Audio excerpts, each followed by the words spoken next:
I am unashamed. What about you? All right, The obvious. So I noticed that this morning that because last week we were doing a podcast and you informed us that you had not bathed in days, Revolting, if not weeks. But you came in today. I noticed your hair was kind of wet. So does that mean you finally took the plunge, or what? I didn't listen to the health authorities as I should, because when they talked about washing your hands and personal hygiene, I just woke up this morning and looked around. I said, when's the last time I washed my head? As in wash your hair. And I thought, good night, it'd been a couple of weeks. So I said, a couple of weeks. So I go in there and turn the faucet on, stick my head up on it, get me some of that high-dollar shampoo, and I actually wash my hair, as the women say. Only Phil would refer to shampoo as high dollar. Well, my personal hygiene, I'm going to tell you, since the pandemic come along, my personal hygiene has dropped dramatically. Well, I'm glad you've surrendered to their advice. That made me think of our grandpa. Remember that there was so much iron in the water that every time he would wash his hair, it would go from silver to blonde. Yeah. Remember that? With kind of an orange tint. Yeah. And I because thought, there was so much, iron and sulfur. are you defeating the purpose if you change hair colors because of the iron in the water? But he was, trust me, Paul was smoking 5 packs of cigarettes a day. He needed to wash a little more frequently. Phil, we glad the combination of BO and cigarette smoke is not good. As someone who is concerned about germs somewhat, I appreciate you. Yeah, me too. Well, we're all on board. And look, just so people don't see me. I actually didn't think about washing my hair. Because you weren't going anywhere. The only people I've seen in the last month are you two and No Name sitting over there on the computer and Dan, you say, and Miss K. So I'm down to about 4 or 5 people I've seen in the last month. And he means No Name affectionately because all these guys kind of look the same and they're of the same age, and Phil can't keep up with them. So he just calls them all No Names. Yeah. Which is funny. But look, Dad. What's funny about it is they answer you. Oh, yeah. In a loving way. They'll be that. So Jay just discovered, you saw that when Terry Bradshaw was on Larry King a few years ago. Did you watch that interview? Did somebody show it to you? I don't think. I had to show it to you. So on there, it was just interesting, and Jay pointed this out. I'd seen it before. Jay had never seen it. And they were talking about you. So Larry King was saying, this is back when the show was on. He was like, do you think the Dynasty guy could have really played in the NFL? That was his question to Terry Bradshaw. And of course, they talk about you. But he reveals in that interview that you are the one that nicknamed him the Blonde Bomber. Yep. In college. And what struck Jay and I is that, we've always known Dad nicknames people, mostly because we think he just doesn't want to know their name. Well, and he has offended thousands. Oh, of course. Because he states the obvious, but especially when you get into the female world. Yeah. You don't call a female Thunder legs or husky or... Which I know, chubby. Phil, I know you, and I know you don't mean anything by it, but for the rest of the population, they find that offensive. So I've tried to help you with that because I'm designated as the representative of the family. Their names, I do that because their names, I don't remember their names. But I did find it interesting that you've been doing that since college because you actually called Bradshaw the Blonde Bomber. So it's pretty interesting. All right, so Jase, you had your call in with Jeremy Camp last week, and I thought that went so well. I enjoyed that so much. I decided today, I hadn't told you guys, this is a complete surprise. This is a podcast, unashamed surprise for our audience, that I've got someone that I want to call to be on the show for a little while. Boy. And so, and it's a close person, but they've never been on our show before. So let me see if I can get him on the phone. This will be generally, as a general rule, I don't like surprises. Is there a drum roll? All right. Oh, here we go. We're ringing. Willie answers the question. We're going to put it under that mic. Hello. Oh, hang on. Well, my first impression was Mountain Man. All right, so you're a mystery person right now. Jase and Dad do not know about this call. I know now because I see you're looking on my I see his name on the phone. I thought you were Mountain Man, which is disturbing. Mountain mountain. So you know who it is yet, Dad? Nope. Dad still can't figure it out. Can you say something that only Dad would recognize who this person is? Nope, you're still on mountain, man. We've gone through that. Oh, here, let me give Dad. Here you go. I got it. So I'll give Dad a hint. The person on the phone you saw him being born. Well, that narrowed it down. Jep the Robertson. It's your own son. I like Jep that it Jep, took is about. that you, son? I don't know if That's me. this went from warm and fuzzy to disturbing. We noticed that when he There was was a born, pause. when he was born, we looked at his hands, and his little finger on one hand was about just a little stub there. And I said, "Boy, that gene pool is dropping off in a hurry." So the mutations had caught up with old Jep-isode. Jep, I didn't know. Is there one of your digits is not the same as the others? It is a little bit shorter. I wouldn't call it a nub, but it is a little bit shorter. I've never noticed that, and He showed it to me, and I thought, we didn't have to show it to you. You saw it. I just thought he was the last one, so he was a little bit shortchanged, if you understand what I'm saying. I really don't. I thought we were all made in the image of God. By the way, Jep is in a terrific work helping orphans. Well, yeah, and we want to talk about that. Jep, so just to let the audience know, so Jep is our youngest brother, which most of you probably know that, but some of you may not. And Jep is, let's see, Jep, you're 41? Yep. You're 41. 41. I'm 55, so I'm the oldest to youngest. He's the second best looking brother. Yeah, behind me. That's Under true. me. He's a looker. Yeah, he's and I think Jep has a lot of Dad's qualities, especially when Dad was younger. You see a lot of that with because of the dark hair. He had the darkest hair of all of us. And Jep, I mean, look, you got you know, what are you, the United Nations? How many kids do you have now? Yeah, you got 5 children. 5 children. And the other morning, Kay answered the phone, and it was Gus, Jep. And Jeff said, "Mama, how you doing?" She said, "Gus, is that you? How old is Gus, Jep?" 4 years old. Which is 4 Jep's years old. adopted child. You got 4 by what would you call it? Biological. Biological. Thank you, Jep. process, and Yeah. Because one there's no telling what was fixing to come out next. acquired. Yep. And then you adopted Gus, and Gus, he's 4 years old. How big is he, Jep? He is large. So he's 100 percentile in height and weight. So he wears 6 to 7 year old clothing. Oh my goodness! And he weighs like 50 something pounds. So for whatever reason, even though Dad had potentially a NFL arm, none of us had any potential professional sports qualities. So Jep, you may have adopted into our family a potential. Well, speak for yourself. I just didn't pursue that. I mean, at least I had the anatomy, because y'all got too much of anatomy? K. Well, I mean, What were you I'm gonna be? taller. I could A have pro bowler? I could have done that. I pursued that for a couple months. Who didn't? Willie did too. So Jep has it in football. Austin, Texas. Yeah, Jep moved to Austin 2 years ago. I did. It's good. You know, we're surviving, I guess, during this time. But yeah. Well, So- I wanted to jump in, Jep. I taught you a skill, or I introduced you to a skill, and I know it's perfect. I've tried to convince Phil and Al of this, but it's not working.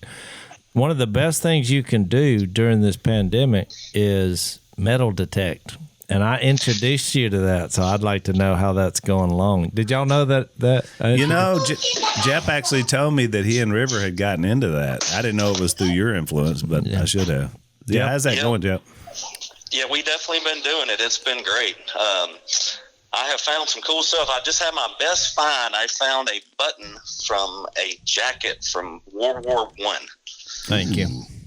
That's pretty That cool. was pretty cool. Awesome. Yeah, you sent me a picture of that. It was awesome. I mean, I needed somebody, because this is better when you can kind of share your finds with someone who understands the pain of metal detecting, because it can be tough. You So know? Jep, when you were at the orphans' home in where was it, Ethiopia? Have you heard any reports about the coronavirus spreading out in places in Africa? For sure. You know, they had that locust thing come through there, which was horrible. I guess y'all saw that deal. Oh, It's yeah. like Pestilence. I haven't. typical plague. Jace hasn't. He doesn't watch the news. Explain that to me. No, just like this horde of like millions, billions, trillions of locusts came through, ate all their crops, and like you couldn't drive down the street, like swept all the way through, like through Africa. It was terrible. So they had that and the corona. So yeah, it's been pretty tough. So Jep, tell the audience, kind of back up and tell about what you're doing, the group you're with, and that sort of thing. It's really interesting. Mom and Lisa and I went over to Jep hosted a fundraiser for what he's doing now, and it was really interesting, and I thought it really fascinating. So tell our audience about it. Yeah, for sure. So I went to their gala a year ago, which you came to a couple of months ago, but and I just last minute thing with a buddy, and I just love what they're doing. And it's called All God's Children International, and we do orphan care and international adoption, kind of all over the world. And I just kind of fell in love with what they're doing and the people involved, and was like, I gotta be a part of this. So I'm a advancement officer for All God's Children, and love it. That sounds official. Advancement It is. officer. We're proud of you, bud. And look, and I have to say, the Jep was in charge. Basically, he and another guy of the gala that we were at. You know, it's in Austin, Texas. It's kind of a swanky place, you know, and it's about like Tebow's Plus, deal. we've all donated to it to helping the orphans. Sure, because worldwide. look, I mean, the Bible says there you get no closer to God. There's no better picture of what it means to be a believer in the Almighty than when you take care of widows and orphans. James said that. 1. Yep. Yeah. So, I mean, Jet, what you're doing is exactly what God called us to do, and you're making it happen. For sure. I never thought this would be something I would do. And I mean, I got to give credit to Mom and Dad for always showing me that. And I remember being a little kid, and Mom would give me, $5-10, and I'd go find some of the widowed ladies at church and give them, some money, and they were just so appreciative. And I just, grew up knowing the power of that. And yeah, exactly that. Like, that's really what being a Christian is about. It's helping the helpless. That is true. I mean, look, that's one of my memories as a kid. I mean, we didn't have any money, y'all didn't either, but y'all always set that example of helping widow ladies. Well, and it didn't have to be money. A lot of times it was fish or stuff we killed or whatever. So Jep, talk about that a little bit more, because we've talked about it a lot on the podcast, and obviously Jase and I, being on the older end of our family, we still have memories of Dad pre-Christian, especially me, and then saw the transformation. But in your case, you grew up totally in a Christian home when Mom and Dad's lives had both been totally changed. So what was your perspective on growing up out here on the river and just, kind of, you mentioned already some of the stuff you learned, but how would you characterize it? Because we've kind of given a different picture of Dad before and after, but what about just Dad and Mom after? It's definitely different, I think, than most people grew up, as far as just, I just remember being a kid too, and, running the boat motor, and we're going out, and Dad's running the nets, and,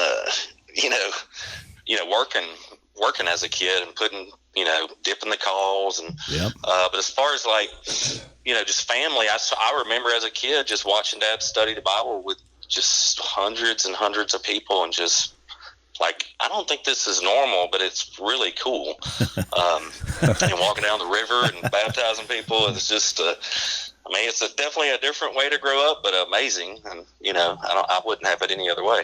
Yeah, and you had a lot of times, I'm sure, I remember, because I was living next door when you were a little boy, but Lisa and I were married, but I remember so many times when I'd meet somebody over there that had come down the night before, there'd be some wet clothes out on the front porch, and like they weren't there when I left there the day before, and then there's a person there that was like had been baptized, so that was kind of a normal. So Jep, you have a house full of girls now. So how does that? When you wake up in the morning? Well, there's two boys. But, Two boys. Yeah. And you have these little girls running around. How old are your girls now? Oh, they're at that age. 17, 15, and 13. Whoa. Yeah. Yep. Yeah. Oldest two got boyfriends. I'm doing that with air quotes. Woo. Oh boy. but they're good girls. I mean, everybody warns like, oh man, you just wait till they get a certain age. But I haven't seen a problem. They're great, and I don't know. Well, you and Jessica have done a great job. I mean, your kids are awesome. I agree. I love them, and I mean that's part of the whole thing about growing with them. But yeah, it is an interesting time you're about to get into. There's a lot of drama with girls. Well, when you say 17, 15, and 13, you realize that time is passing by. It goes by quickly. Yeah. So, have you interviewed the boyfriends yet? The oldest, Lily, this boy, it was kind of a strange call, but he called me and said, hey, Mr. Robertson, is there any way I could get coffee with you? And this was, I didn't know who this kid was. And I said, sure. And so I went with him the next morning, and he just kind of sat down. He's kind of nervous, I could tell. And he's like, I just want to know if I could ask Lily on a date. Oh, and this was like 6 months ago. And I said, well, buddy, you're stepping in the right direction here. I mean, I'd never heard of that. I didn't do that as a 17-year-old kid. So. I like too the whole Dad would call it yuppie, but definitely the urban way of asking is more the call of, hey, let's meet at Starbucks, for Well, Jep, it's funny you mentioned that because Mia had said there was a guy she wanted to go out with, and I said, well, here's my number. You give it to him, and I want to talk to him first. Guess what? He never rang. The relationship dissolved. So it is a good thing. I mean, that was my idea because I just thought I'll have a conversation. I was thinking on the phone. But that ended, whatever his intent was. I would think by now, having heard this conversation, the people in America, a lot of them we're speaking to would say, boy, when you get ready to start dating their daughters, there is a vetting process second to none. Oh, yeah. Which is smart. Well, I told Mia that. I said, the next potential one, you tell him I'll take him hunting. Because, when they think, oh, it's her dad, guns are involved, we're going to have a conversation. Oh, they're out. Unless they have, only Unless good they're intentions. serious. What did Stone say when he talked to some guy that his little daughter was dating? He said, had a little speech, if I find out that you've hurt this girl in any way, I will kill you. No, he said, whatever, if you cause her any pain, I will bring that pain tenfold to you. And he didn't want to scare him, but he... Well, that was too... I said, Jay, there's a speech, and then there's that. There's an arrest warrant. All right, we're long on break. Jep, hang on. I want to take a quick break, and then I want you to tell folks how to reach out if they want to find out more about who your organization is. Let's take a quick break. You got it. So the world's a dangerous place, as we've made mention, and sometimes when you get these... Here, start over. That was really loud. I don't even start. Okay. Right. Something buzzed in my ear. Okay. It was my phone. So right now we got a lot of uncertainty in the world. Dad, would you think that would be a understatement? Yeah, a fair way of characterizing it. And people are at home, obviously, because of quarantine, and we are at home. And so you want your home to be as safe as possible. And so home security right now is always something that we're looking into. And of course, cameras, there's a lot of different ways now to kind of protect yourself. And we got a great company called Simply Safe that basically will send you the protection to set up on your home. We're talking about cameras, an alarm system for you to be able to protect your home. I have cameras in my top 3 of safety measures. Guns, dogs, cameras. That's right. Because you got to have a way to take a look, right? Yeah. So the folks at Simply Safe, you don't have to have these, outrageous contracts and monthly fees. You just order it online, set it up yourself in under an hour. Dad, you might want to get somebody for you. And then your home is protected 24/7. You got emergency dispatch, break-ins, fire, everything. 50 cents a day, so it's very affordable. If you go to simplysafe.com/unashamed, all of our listeners are going to get free shipping and 60-day free trial. So you get 2 months for free just to check it out and just to try it. So this right here is better than my guard dogs with weapons. I have weapons, guard dogs. Here's why. Because it's a deterrent. It's like when somebody pulls up in your yard, if they see a dog growling, if they see somebody like you with a gun, if they see a camera, they go, Just one more way to keep it safe. simplysafe.com/unashamed. You get free shipping, 60-day free trial. Check it out, simplysafe.com/unashamed. All right, so Jep, tell us where folks can contact if they'd like to check more out with All God's Children. So you can go to allgodschildren.org, and right now we have, of course, with everything going on, we have an emergency relief fund to, try to get through these next few months. And really, we kind of picked out kind of the most important things we're doing, which is we're doing a virtual counseling services for 200 children who are victims of sexual abuse and living in institutions. We're funding for 24/7 support staff for the girls quarantined at our dream home in Columbia, which I've been to. It's amazing. And then we have in-person wellness checks for 500 sponsored students, and that's in Ethiopia and Guatemala. So those three initiatives is kind of what we're working on right now, kind of in this pandemic. So any help would be super appreciated. And, Awesome. thank you for letting me tell about it. I'll send you some money. Look, send me a picture. I want to see those locusts, what they look like. I know this is a side note, but I want to look. Plague of locusts. Well, Man, I want to sounds see like which Exodus. I want to see which version that Somebody is. sent me a note that watched the podcast, and it mentioned the locust deal there, all those fires, remember, in Australia, and then the coronavirus. It was all hitting within the same year, and it said, boy, it looks to me like we got something going on here at a large sense. It could be God asking a simple question, Jep. Do you see me now? Right.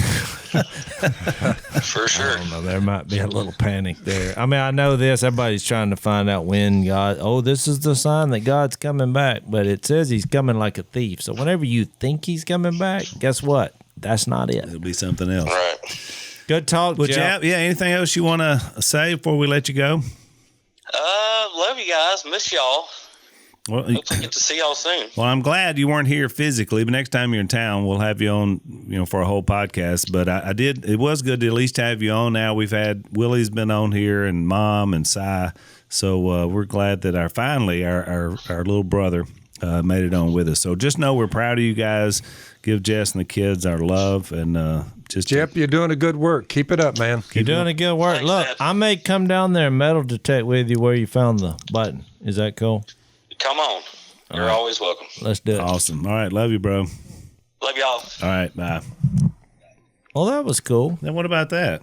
That was a good call. Was that a good surprise? Yeah, I haven't heard from Jep in a while. Well, Jep, I was going to surprise you guys. He was going to come over this week, but then with all this going on, he just couldn't get away and from work and stuff. So he wanted to just hang with us a little bit. So I said, well, we'll just call you. I said, I wouldn't have even known that was possible. We hadn't done the Jeremy Camp thing, and I was like, that worked out well, Oh, yeah. and we could hear him and all that. Well, so. he's doing a good work. He's really, matured and doing Well, awesome, he had to kind of find himself. Think about it. He's the youngest, and I mean, we're like, this family there's a lot of big personality, as you guys have noticed. And so Jep was the youngest and the quietest already. Well, So- you got to remember, he had to go through years of abuse from his older three brothers.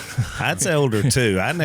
You and Willie were the Jep abusers, not me. Goodness, the amount of pain that I inflicted on that boy is shameful. I'm not saying that funny. It was terrible, but that's. I'm what glad brothers. you wised up, Jason.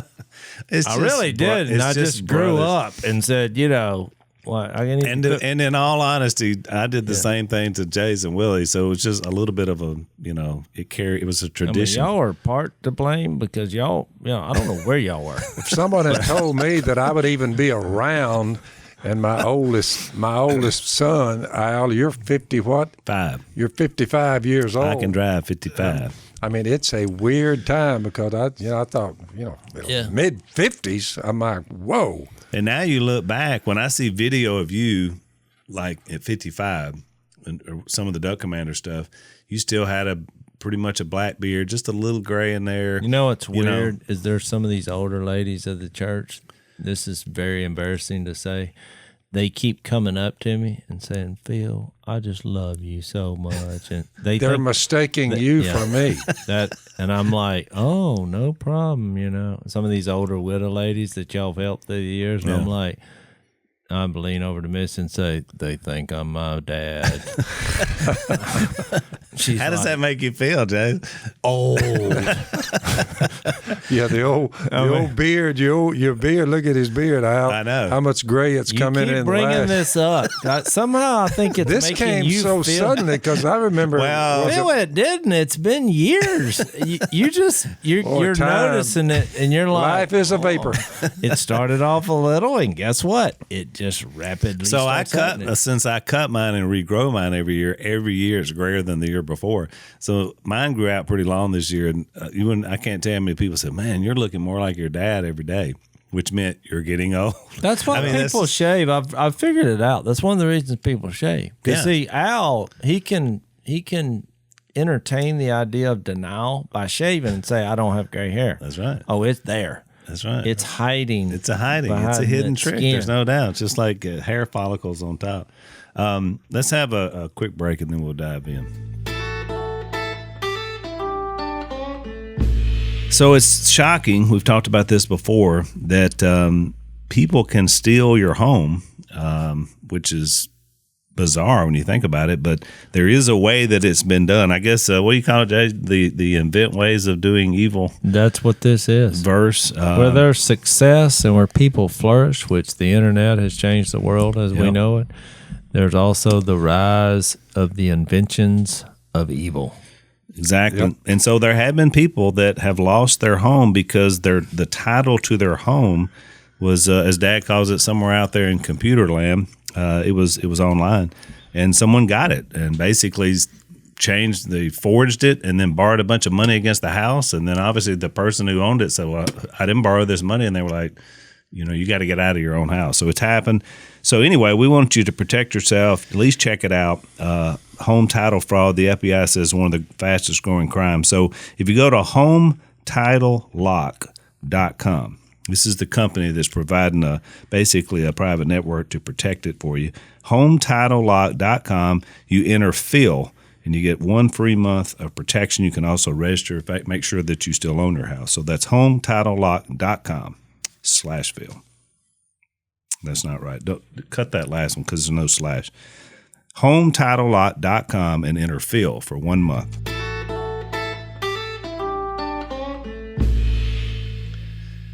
So we had a good visit with old Jep-isode, which is always good. Jep is really, like I said, he's hit his own little stride. Spiritually, everything. And he's a great daddy, and Jessica, so we love him. He has great children. He does. And, I miss him not living here because it was really cool. And because he lived next door, 2 houses down from Jase and on our same street. And I miss that. They still have their house. They just rent it out. Right. And, it was kind of cool to have all of us right there together just anytime you want to go see it. He's the only one that's left town. Yeah. He was the duckling that left the duck pond, as they say.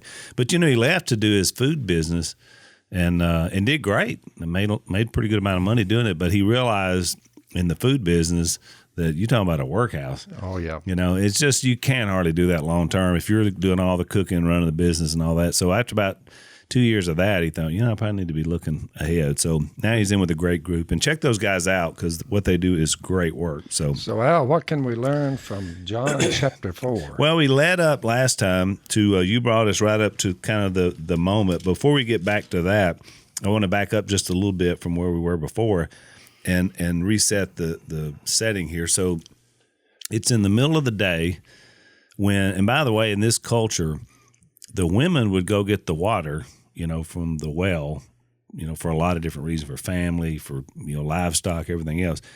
And so in their culture, in this period of time especially, it was kind of a social gathering. In America, used to be they'd gather to wash clothes or whatever. Women getting together, kind of catching up, I guess doing a little gossip probably. And it's interesting because Jesus is traveling, as we said. The Bible says in John 4, he's hot and he's tired.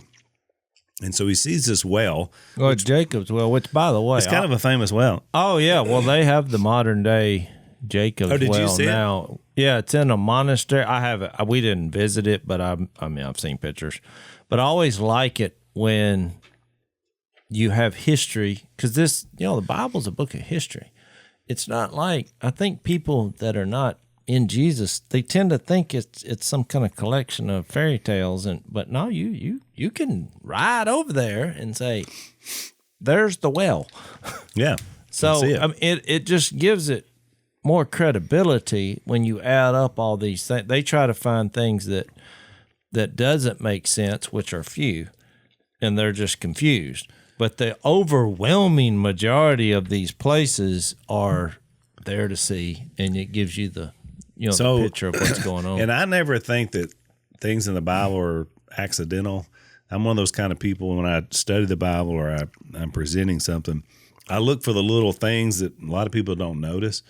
And I found it interesting in this that this would be Jacob's well. Now, Jacob is one of the patriarchs of the Bible. He dug about 3 before he got the right one. The one that they kept weeding him out. Exactly. So it's Abraham, Isaac, and Jacob. And what was interesting about Jacob, out of all the patriarchs, and these guys are in the lineage of Jesus. I mean, these guys are the guys that started the Old Testament, the whole deal, is that Jacob was what I would call the most troubled of the early patriarchs. He wound up with 4 wives, and there's a long story how he got there. He had 12 kids by 4 different women, all trying to live together. Now, you talk about a blended family. Whew. That family was a mess. And so his whole life was just, chaos. And I thought it was interesting that it just so happened to be his well that Jesus visits this troubled woman at. I mean, it's sort of things that interest me when I read the Bible. There's a lot of history that goes in with that. So this woman, Jesus wants some water. He goes over to this well. There's a woman there by herself in the middle of the day, which is unusual. She should have been there with the group that came out probably early in the morning while it was still cool. This is the desert where we're talking about these people are. So the question is, why was she coming out there by herself? Why would she not be with her little group that she would normally do? So you're already getting a little bit of idea as to this woman had some problems, right? Yeah, she's a floozy. She's a floozy. I mean, that's what the interpretation. So Jesus shows up, and so he does the unthinkable from her perspective.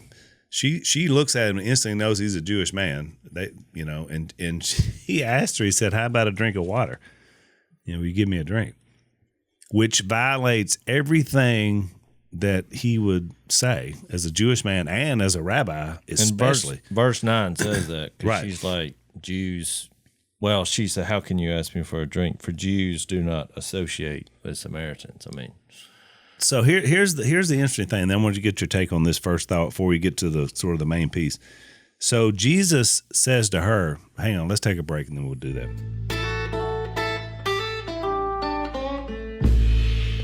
So as we often talk about on this podcast, physical breakdowns are becoming a regular part of our life, unfortunately. As Dad says, we're kind of catching up with you. So one of the issues is inflammation. There's all kinds of aches, pains. Your body just after a while, you do something, you strain something, it inflames. Just your body trying to protect itself. I don't have any of those, except if I've noticed, mayhaws come out, little fruit that grows on trees. We make jelly out of it. It grows in the woods, wild. When the mayhaws start falling, this year they fell in mid-April, and they'll be gone by May, which is amazing because it's a mayhaw. Right. But these mayhaws, picking them up, you're on your hands and knees crawling around picking them up. You had some aches and pains, right? Aches and pains the next day. Your legs, like, whoa. Well, I may have a product for you, Dad, and I am excited about trying it. It's called Omega XL, and I had a fascinating conversation with the McQuillans, and the wife is a doctor, and the husband is the one that runs their business. And so they've been doing this 30 years of research, and what's fascinating is this is basically for anti-inflammatory. And they told me that they here's how they discovered it. I said, well, where does it come from? And they said it comes from mussels. Like you got river mussels? Yeah. Mussels. They did the research on these mussels, and they only grow them in one place in New Zealand, in about 90 foot of water. They have a mussel farm. Yeah. That's where they come from.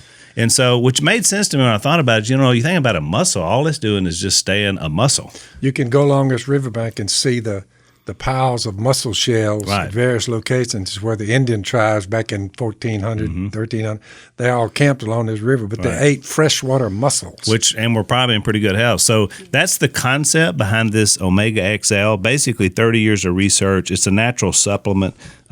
These guys are amazing, and I learned a lot about You it. swallow 'em? Yeah, they're pills. Yeah, I tried to eat one of those mussels. Boy, they're rough. Yeah, I think I'd rather take the pills than the muscle. I just had to try it. So I'm gonna start on them. I'm gonna try it. So they told me in a couple of weeks you feel a lot better, but about 2 months you feel fantastic. So I'm gonna let you guys know. So we're gonna try to stay healthy. I'm gonna be the guinea pig for us, Omega XL. And so here's what you do. You mean none of this? This is all natural. Oh yeah, they're They from help mussels. help the golf swing, you know. It could help a lot, and I could use a lot of help. OmegaXL.com/Phil. Omega.com/Phil to check them out and to see. This may be just what you need, Dad. Yeah. So Jesus says to her, if you knew the gift of God, this is verse 10, and who it is that asks you for a drink, you would have asked him, and he would have given you living water. What a statement. I mean, I just find that fascinating that was his answer back to her when she says, why are you shouldn't even be talking to me. And that's his answer. Because really, we view it as we're looking for Jesus, in search of the Lord's way. Where can I find it? Or people share their testimony. They're like, I found Jesus in the strangest places, and they tell their story. But really, the whole time, he was looking for you. He finds you, but it's all It's about kind of one our of those perspective. moments where Jesus is saying, boy, if you only knew who you were talking to, girl. That's right. It's kind of why John the Baptist in the previous chapter said he must become greater and I must become less, because it is your perspective. Even the story in Luke 15 where you have the self-indulgent prodigal son who gets going back to your Colossians text, Jase. Yeah. I mean, he's the God of the universe, and he's sitting down in the middle of nowhere next to a water well, and he's thinking, boy, she doesn't realize that, I'm the one that makes dirt, water, and universes. Yeah. But my point is, in that story in Luke 15, you had the self-righteous brother who still, it doesn't matter. And the parable is really for him. Yeah, he didn't have that's who it's really about. That's right. Is he missed it because it's still about him and his own righteousness. And it was a TBD. He didn't get his stuff worked out. So, Jase, I thought it was interesting because this was a great example of something Dad used to teach us when we were kids about how Jesus operated. Dad, you called it directional dialogue. In other words, he would take a situation like this. I mean, it's about water, but then all of a sudden he's talking about living water. And, he threw her a curve, and he did it to get her somewhere. But look, that's the reason I always bring up these products. I know y'all think it's funny because every time when I go to the grocery store, number one, I'm trying to buy groceries. Number two, I'm looking at labels where they use spiritual principles to try to sell their crap. Look, I'll give you two more that I just found. This new craze now, people are like, we're not going to eat meat. So there's two new products out here. I know I'm chasing a rabbit, but this is insane what they name these things. The two hottest non-meat, listen to their names. You have Beyond Meat. Y'all heard of that? No. It's Beyond. And then, look, then you have Impossible Foods.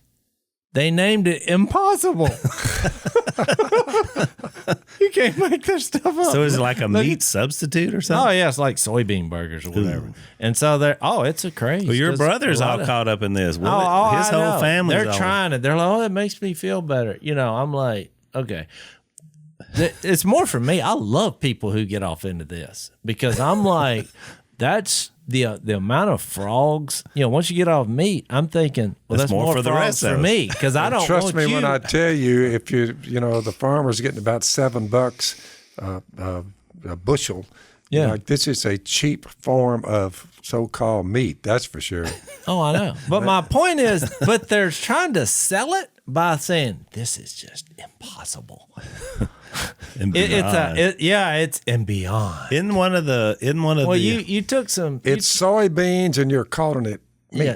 isn't that what No, you're calling it impossible. So we pulled off the impossible here. don't We the made a burger was- soybean taste like a deer backstrap. Yeah. Well, guess what? No, that is impossible. You had it right. I the know first this time. is a shocker, but these soybeans, the way we put them together, it's like eating a fine ribeye. impossible? We pulled off the impossible. Don't they have one of the? Isn't it the Impossible Big Mac or the Impossible Whopper? One of the food things has that in there. That's what theirs was called for one Yeah, of their that's my standard point. hamburgers. But you talk about what's going on here, though, when Jesus said, "Oh, if you'd have known who it is that asked you for a drink, he'd have given you living water." Right. So now you're like, whoa. So what was her reply to that? She says, "Sir, you have nothing to draw with, and the well is deep." So, Jase, you had to put your rabbit hands up because it went right over her head. You know, she still thinks he's talking about the water in the well. Where can you get this living water? Are you greater than our father Jacob? Which is funny that she would say that.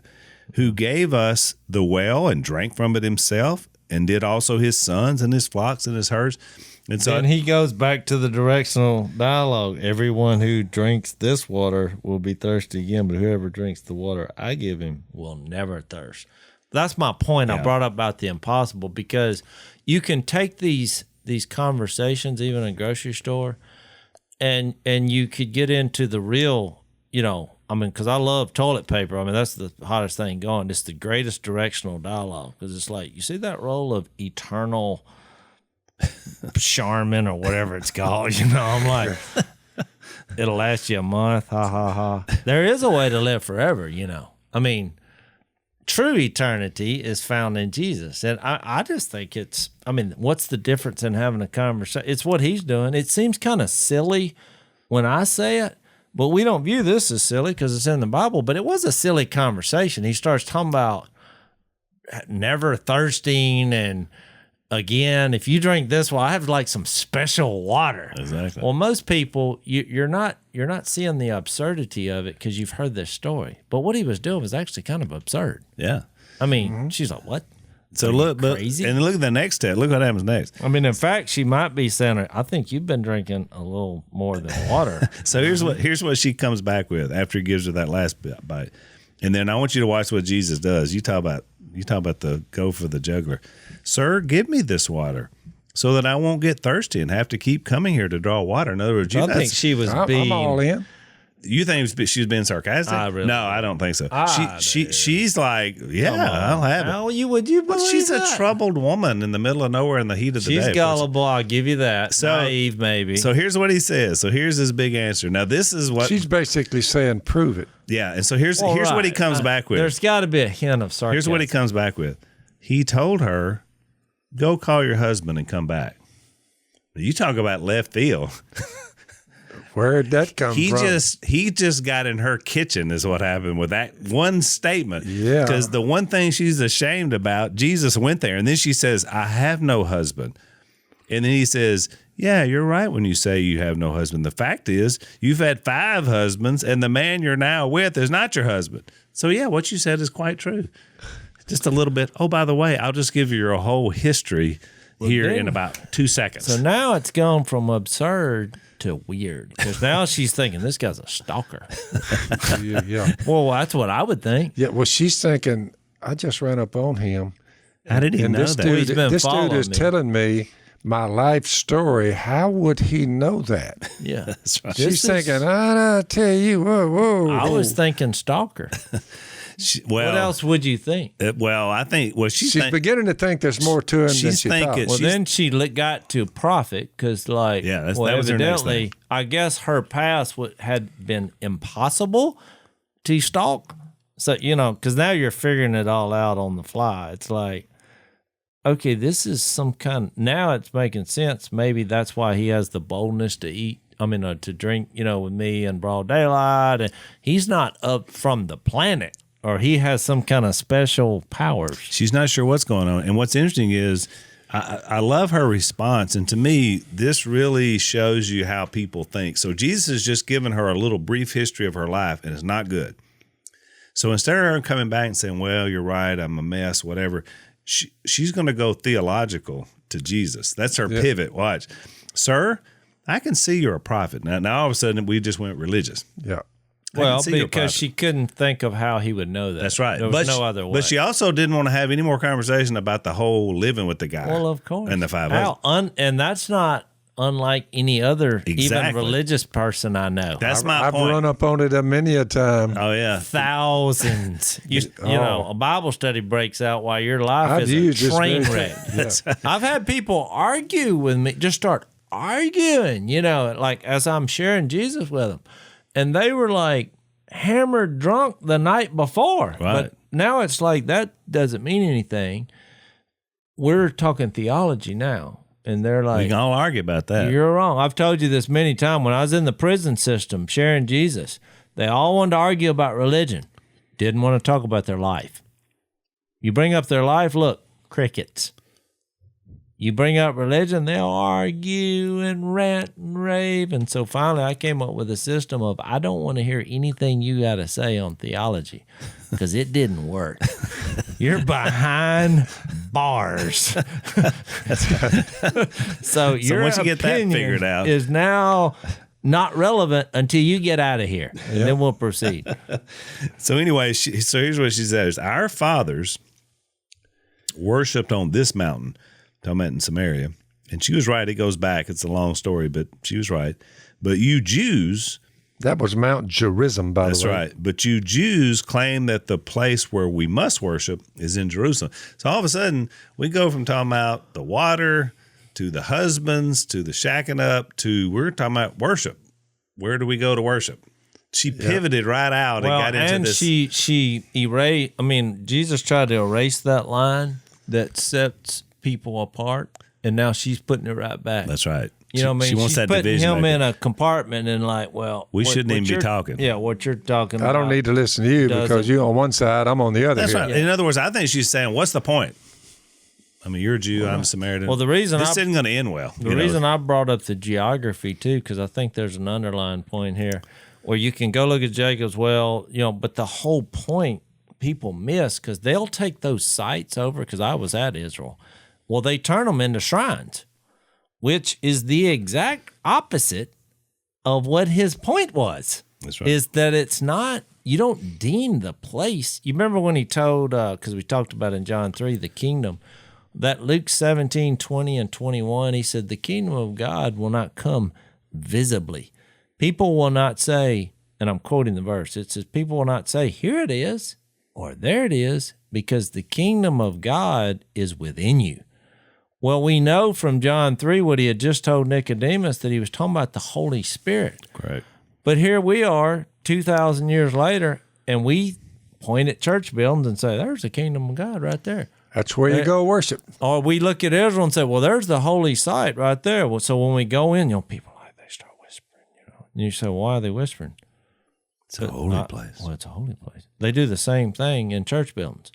They're like, you can't drink you can't take a cup of coffee in there. You can't take a bottle of water. So somebody's singing on the worship in some churches. I've seen them. They're like, oh, this is a holy place. I'm like, well, if it's that holy, we all need to get the heck out of here because we just made it. Because we're sinful. All right, let's take one last break and then we'll wrap this up.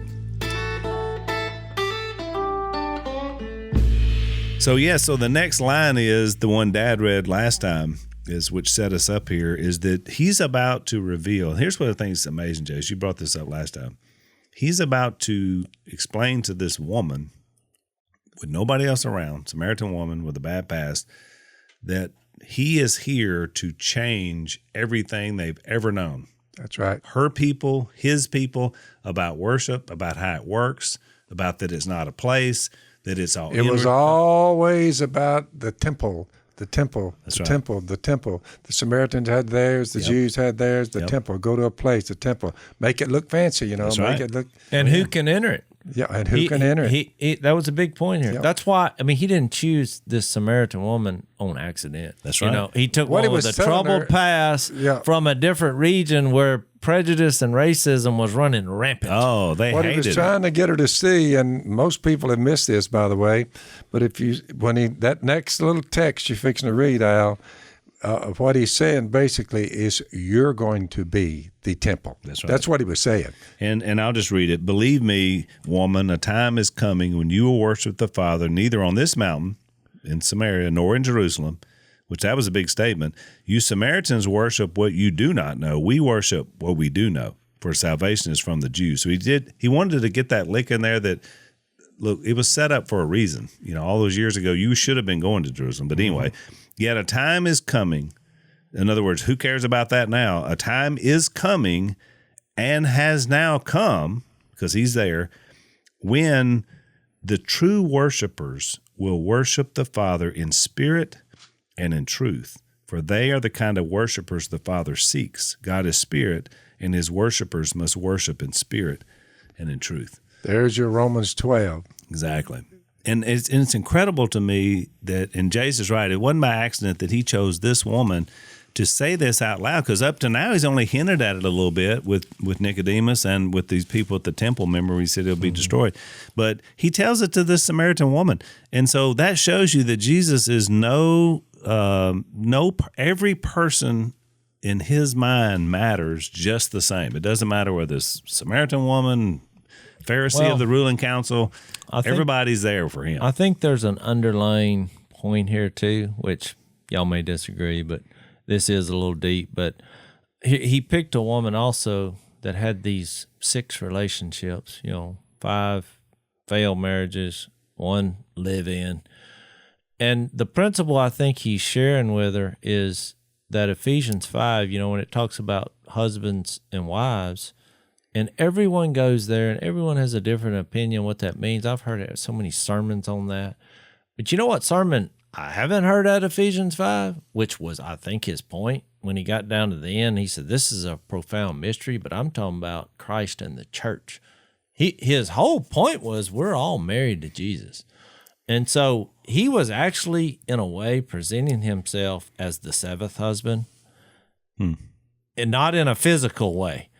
Because, in fact, you see how she responded. She then became a voice, for Jesus. Yeah, which That's we'll talk why, about next while you're time. there, that last little statement the woman said after Jesus told her God is spirit and his worshipers must worship him in spirit and truth. I know that Messiah called Christ is coming.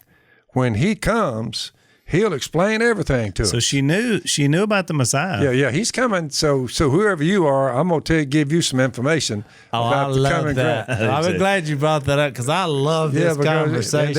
And Jesus declared, I who speak to you am he. I'm the one. I like the way he said it. And it's such it's a amazing. drop the mic. Speak. That's your bumper sticker, Jay. Am Yeah. he. I who speak to you am he. It's just the way he put that, which Yeah, is awesome. really. I just like that slogan, am So he he. finally identifies himself, and she's like, whoa. So we're out of time for today, but next time when we come back, we're going to pick that up because I want to finish out the story to show you what happens, and also what happens when the disciples, because disciples hadn't been watching all this, and they're going to show back up, and I want to show you how they missed I it. mean, we'll go in different directions, but I will say this. If you learn, anything from this chapter, don't share your testimony, share God's. That's right. It's what he's done is the key, That's and it. changing us. So good stuff. We'll see you next time. The place is wherever you're standing. So we're so glad you guys were with us today. You can subscribe on iTunes or Spotify or YouTube or Facebook, and be sure and rate us on iTunes so that other people can know about the podcast.